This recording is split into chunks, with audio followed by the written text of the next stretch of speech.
Hello everyone and welcome to I Know You Know, your one-stop knowledge sharing platform for all things careers, life after high school, as well as opportunities that are available to you. Thank you so much for tuning into this video. If you haven't, please do subscribe and don't forget to turn on your notification bell so you can see when I post my next video. As we all know, grade 12 results just got released, so well done to those who managed to pass even though 2020 was such a challenging year. This video, in partnership with Youth Capital, is geared towards those that were not able to pass or those that did not get the marks that they were hoping for. I know it may feel like it's the end of the world and that you'll never be able to achieve your dreams, but that could not be further from the truth. Stay tuned to find out what opportunities exist for you. Now, Youth Capital is a youth-led action plan campaign that combines data and young people's lived experience to tackle unemployment, or as they put it, to shift gears on unemployment. They believe that every young person should be equipped with skills and opportunity enough to be able to secure their first job. I will film a video that goes in depth about the work that Youth Capital does at a later stage. However, the purpose of this particular video is to discuss second chance matric. Let's get into the video. Firstly, what is second chance matric? So every year there are learners who may have written exams and failed, did not achieve their desired result, or may have never reached matric and are now trying again. At any given time, there are about 250,000 young people working towards a matric certificate outside the full-time in-school system. This number actually accounts for about half of the matriculants, but I bet you did not know about this because it is poorly reported. So second chances refers to those who are redoing matric in hopes of passing, improving their marks, or returning to the education system without going the mainstream route, which is to do full-time at a school. In my opinion, such learners should be celebrated more than they are because this shows a genuine commitment to their goals. How can one write a matric as a second chances and what support structures are available? So to write matric as a second chances, candidates must register online or through an education district office. To prepare for the exams, second chance candidates can receive support through 3 types of institution. The first one being a non-government subsidized community college. And since 2015, over 3,000 community learning centers across the country have been organized into 9 provincial community colleges officially, and they are called community learning and training centers. Secondly, second chances can get assistance through a private college which charges registration and tuition fees. Lastly, they can do this through a traditional high school, although not all high schools seem to provide for or support this. So besides looking at the place that the student is going to pursue the second chance matric, there are different routes that are available in doing this. So the first one is a full-time National Senior Certificate. The second way is part-time National Senior Certificate, both known as NSC. Then there's a part-time Senior Certificate as well as a National Senior Certificate for Adults. So the National Senior Certificate for Adults has been designed as a matric qualification for adults, although it has not yet been instituted. So let's look at the difference between these 3 routes. So firstly, who can register for each of them? With NSC, it's available to those whose grade 12 school-based assessment is less than 3 years old. Whereas with SC, Senior Certificate, it's available to those who never reached grade 12 or whose school-based assessment has expired.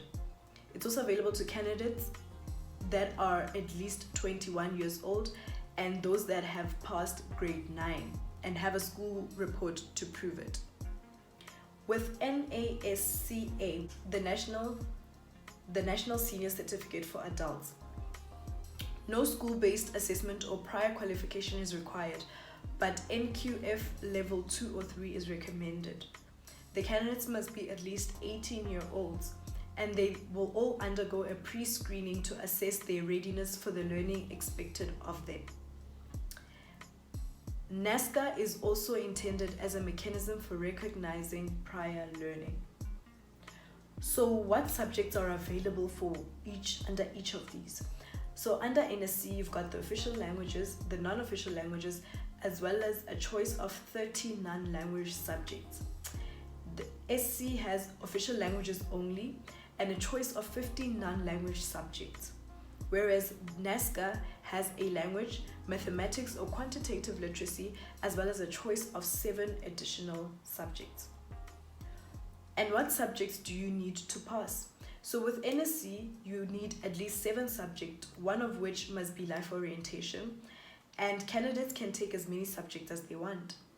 Whereas with the senior certificate, you need to pass at least 6 subjects, which does not include life orientation. Candidates can take as many subjects as they want. Candidates passed within the NSC system can be counted as credit towards SC. With NASCA, you need to pass 4 subjects of 30 credits each, and these subjects are more substantial than NSC subjects, which are 20 credits. NASCA requires A minimum of 2 compulsory subjects, 1 language and either mathematics or quantitative literacy, and B, a minimum of 2 additional subjects from an additional official language, natural science including biology, physics and chemistry, information and communication technology, human and social sciences including history and geography, economic and management sciences, and this includes economics, business as well as finance. There is no limit to the number of subjects that can be taken, but candidates must complete within 6 years of registration. What grades do you need to pass? So under NSC, you must pass 6 subjects. You must achieve over 40% for at least 3 subjects. One of them must be an official language at home language level. You must achieve over 30% for the 3 additional subjects, and candidates can achieve any result for the 7th or worst subject. Under the senior certificate, you must pass 6 subjects as well. You must achieve over 40% for at least 3 subjects, one of which must be an official language at home language level. You must achieve over 30% for at least 2 further subjects, of which one of them must be an official language at first additional or home language level. And then lastly, candidates cannot achieve less than 20% in their 6th, i.e. the worst subject. Under the NASC, you must pass 4 subjects. You must achieve at least 50% in all of these subjects, and these subjects can be rewritten, and the best result will be reflected as the final mark. So what are the results based on? Under NSC, 25% is SBA, which is your school-based assessment, and 75% is written exams. Your school-based assessment results are derived from assignments done during the year and marked by teachers. Under the senior certificates, the results are based on 100% based on written examinations, as well as with the NASC. What are the chances of university admission under each category? So for all 3 routes, strong results do offer a route to university. Where are the exams written? NSC is written as part of the traditional full-time schooling system or as part of a part-time second chance program, either through a regular school or a community college, as explained above. And then the senior certificate exams are written outside the full-time schooling system, and this is usually through a community college but also through regular schools. And then with the NASCA, the NASCA, exams are offered as a set of challenge examinations. Candidates can prepare however they choose, including face-to-face, distance, private tuition, or self-study. When are the exams written? So NSC is written either in October or November, as well as in May or June. Senior certificates exams are only written in May or June, and with NASC, since it's still being developed, it is not yet clear exactly when the exams will be written. I hope that sheds a lot of light as far as the routes that are available to you. I'm now going to share some interesting socio-economic facts about second chances. So firstly, looking at gender, we know that girls are more likely to reach matric than boys and also outperform boys in their academic results. This trend actually continues for post-school qualifications. Similarly, women dominate in second chance matric programs. Among those enrolled as part-time NSC students, 60% are women. But despite being more qualified, women aged 31 to 35 have a lower ratio of employed to unemployed members when compared to men of the same age cohort. Secondly, looking at costs. Pursuing matric on the fringe, which is second time, requires financial resources. The costs include registration fees, transport to and from classes, learning materials, data, tuition fees, as well as certification fees. So the costs second chances carry depend on which school or community learning center they attend, as some community learning centers are heavily subsidized either by government or by NGOs, which means that learners have very few costs and it becomes easier to access second chance opportunities.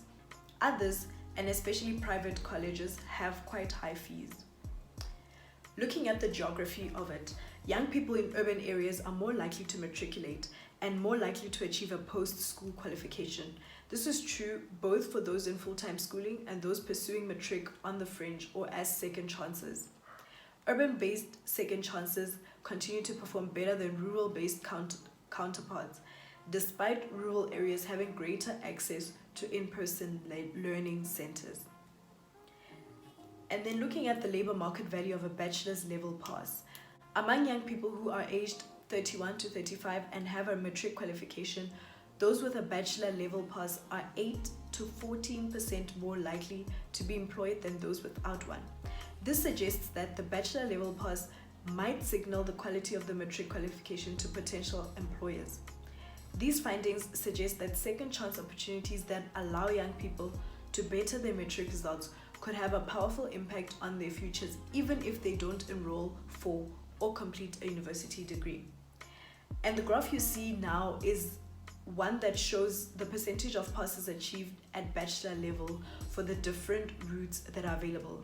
And as you can see, the less support is given, the less the passes at bachelor level are, which makes sense.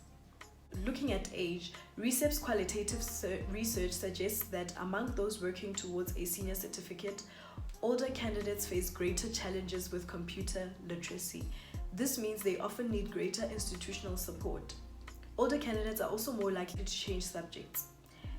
As one second chance learning center founder explains, the burden of some modules may be worth carrying between the ages of 19 and 25, but at 45, it may just be too much. Lastly, looking at circumstances, RECEP's qualitative research shows that second chances who are also working full-time jobs might find it difficult to take time off to travel to departmental offices for registration and certification. In some cases, community learning centers have done this on their behalf. For those working full-time, night schools have been very helpful, but nighttime classes also pose challenges for safety, security, as well as childcare. So what can we do differently as a society to support second chances? Firstly, this is a call to government to speak more about second chance program so that more people can know about it, but also to remove the stigma around it. Doing matric again should be seen as resilience and not shunned. Second chance results should also be annually publicized and draw as much concern, support, and celebration as full-time in-school matriculation. This will help normalize being a second chancer. The government should also provide up-to-date quality reporting about second chances, as this would surface challenges in the second chance system, signaling where further support is needed and improving their chance of success. National and provincial websites should also serve as central points where young people can access up-to-date and complete information about second chance eligibility, registration, preparation, and certification. At the moment, information for potential second chance candidates is scattered across different sites and is often confusing, undated, or incomplete. This makes it time-consuming and sometimes costly for potential candidates to navigate links and download the material. The government should also help second chances prepare, and it would be helpful if they developed a zero-rated central site for online learning. As we've seen during COVID, this was absolutely instrumental in people's learning journeys. The government could also fund more public community learning centers to grow second chance opportunities. What can you and I do?